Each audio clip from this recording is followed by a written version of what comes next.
साईं जीवन माला प्रस्तुत करते हैं श्री साईं ज्ञानेश्वरी अध्याय 5 कथा मेरे साईं की। इतनी रहमत मेरे बाबा, इतनी रहमत मेरे बाबा मुझ पर बनाए रखना। इतनी रहमत मेरे बाबा मुझ पर बनाए रखना। जो पथ सही हो, जो पथ सही हो उसी पथ पर चलाए रखना, उसी पथ पर चलाए रखना। ना दुखे कभी दिल किसी का मेरी बातों से, ना दुखे कभी दिल किसी का मेरी बातों से। इतनी रहमत मेरे साईं, इतनी रहमत मेरे साईं मुझ पर बनाए रखना। इतनी रहमत मेरे साईं मुझ पर बनाए रखना। ओम साईं राम। स्वागत करता हूं आपके अपने चैनल साईं जीवन माला पे। मैं हूं राम गुप्ता।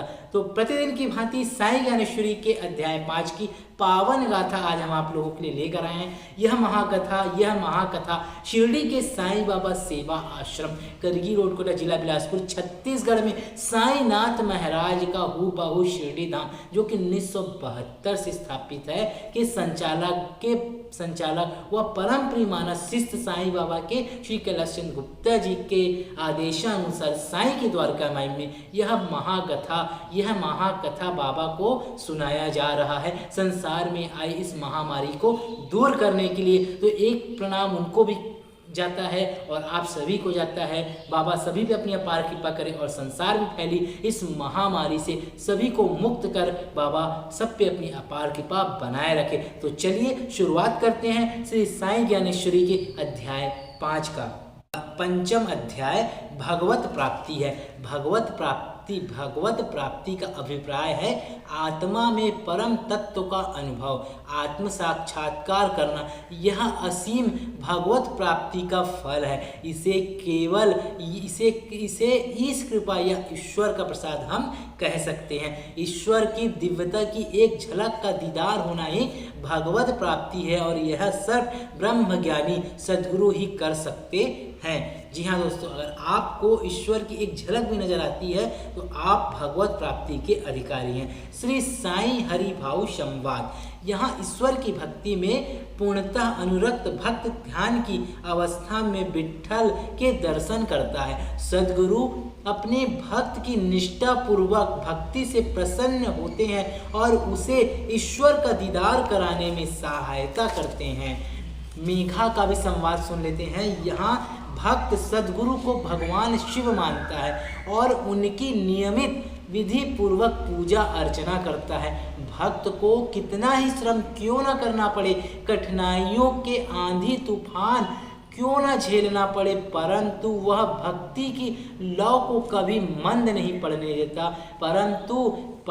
सद्गुरु उसकी दृढ़ निष्ठा से प्रसन्न होते हैं। भक्त को अपने आराध्य शिव का प्रत्यक्ष दीदार होता है। सद्गुरु अपने हाथ से भक्त को एक शिवलिंग देते हैं। यह सद्गुरु की विशेष कृपा है ताकि भक्त की भगवत भक्ति उत्तरोत्तर बढ़े और एक दिन वह शिव तत्व में समाकर ईश्वर के साथ एकाकार हो जाए। आंधी तूफान भी क्यों ना आए, फिर भी भक्त को अपनी भक्ति कभी कम नहीं करना चाहिए। सच्चे हृदय से, सच्चे दिल से भगवान की भक्ति हमेशा जारी रखना चाहिए। हमारे साथ होता है कि हम बाबा की बहुत पूजा करते हैं, बहुत सारे व्रत रखते हैं साईं बाबा की, फिर भी हमारी मनोकामना पूर्ण नहीं होती और हम दुखित हो जाते हैं कि आखिर हम क्या करें, क्यों भगवान हमारी प्रार्थना नहीं सुन रहा। क्योंकि ऐसा है कि हम सभी को अपने पूर्व जन्मों के भी फल को भोगने ही पड़ते हैं। तो इसलिए आप लोग कदापि घबराएं नहीं। आप अपनी सेवा, अपनी भक्ति, अपना व्रत को जारी रखिए। समय आने पर आपको उसका फल अवश्य मिलेगा। जब तक समय नहीं आएगा आपको उसका फल नहीं मिलेगा। आप इस उद्देश्य से कभी भी पूजा पाठ ना करें कि मुझे यह सामान मिल जाए, मुझे यह चीज़ मिल जाए, मुझे वह प्राप्त हो जाए। ऐसा नहीं, सच्चे दिल से निस्वार्थ भाव से ही बाबा का व्रत, भक्ति व पूजा करें। बाबा कहते हैं धीरज रख लो, रहमत की वर्षा भी वर्षा दूंगा। जिस साईं ने दर्द दिया है वही भी दवा भी दूंगा, वही दवा भी दूंगा। श्रद्धा और सबूरी साईं का मूल मंत्र है जिसका आपको पालन करना ही पड़ेगा। तभी आप अपने जीवन में सफलता प्राप्त करेंगे और आपके द्वारा किए गए उपकार, आपके द्वारा किए गए पूजा पाठ व भक्ति का आपको फल प्राप्त होगा। तो चलिए आगे की कथा है नाना श्री साईं संवाद को अभी वर्णन कर लेते हैं। यहाँ सदगुरु श्री साईं अपने भक्त को यह बताते हैं कि सदगुरु के हाथ से भक्त को तुच्छ से तुच्छ वस्तु भी आशीर्वाद के साथ प्राप्त हो जाए तो यह भक्त का सौभाग्य है। सदगुरु के हाथ से दी गई वस्तु अनमोल होती है, वह अमृत तुल्य है, वह अमृत तुल्य होती है। वह भक्त में शक्तिपात भी कर सकती है और भक्त को अपने समान गुण संपन्न बनाकर उसे भगवत प्राप्ति भी करा सकती है। गुरु वेंकुसा के स्पर्श से ही साईं का प्राप्त ईंट इसकी ज्वलंत उदाहरण है। जी हाँ, साईं के गुरु ने बाबा को जो ईंट दिया था वह एक उदाहरण है जिसे बाबा अपने जीवन काल भर अपने पास रखे और एक समय बाबा की द्वारका माई में वह ईंट टूट गया गलती से, तो बाबा ने उसी के कुछ दिन बाद बाबा ने अपनी समाधि ले ली। तो यह कथा भी हम आगे आपको पाठ में बताएंगे। आगे कथा है मौली साहब रतन जी श्री साईं संवाद। यहाँ यह बताया गया है कि सदगुरु से मुलाकात का अवसर मिलना अत्यंत दुर्लभ है। हमारे पूर्व जन्मों के पुण्योदय के कारण ही हमारी मुलाकात किसी सदगुरु से होती है। सदगुरु के दर्शन करना परम सौभाग्य की बात है। इसका अर्थ यह किस्मत का फाटक खुलना।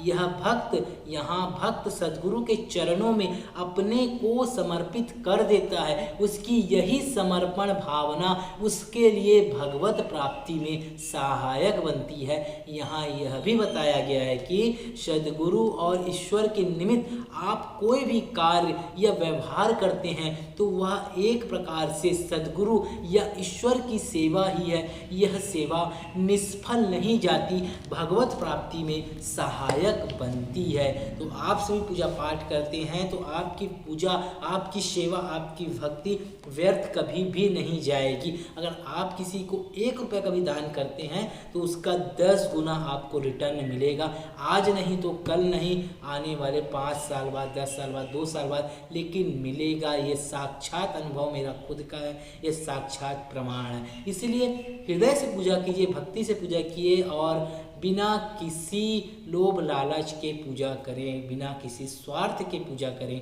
बिना किसी स्वार्थ के भक्ति करें और बाबा का व्रत करें। दिल से करें, बाबा सभी पूर्ण करेंगे। तो साईं ज्ञानेश्वरी का अध्याय समाप्त हुआ। कल के अध्याय में हम आपको श्री साईं ज्ञानेश्वरी का 6वां अध्याय की व्याख्या करेंगे और बताएंगे कि कैसे साईं बाबा ने शिरडी वासी को साईं संवाद दिया और भक्तों का क्या क्या अनुभव रहा। तो अब बने रहें साईं ज्ञानेश्वरी के साथ, साईं जीवनमाला के साथ, और इस वीडियो को आप लोग आखिरी तक देखें। यही प्रार्थना मैं हर बार की भांति इस बार भी करता हूँ कि साईं के जीवन काल के महाग्रंथ का यह पाठ चल रहा है तो आप सभी इसे बीच में बिल्कुल भी ना छोड़ें, क्योंकि हम यह कथा साईं बाबा को साईं की द्वारका माई में सुना रहे हैं। तो जब साईं सुन सकते हैं, हमारे साथ इतने देर बैठ सकते हैं। देखिए, आपने देखा क्या, बाबा कब से वहाँ बैठे हैं, वहाँ से हटे नहीं ना, सामने बैठे हैं, वहाँ से हटे नहीं ना। उसी प्रकार मान लीजिए ना कि आप भी बैठ के सुन लेंगे। सिर्फ 10 मिनट मांग रहा हूँ, आपका ही भला होगा, मेरा नहीं।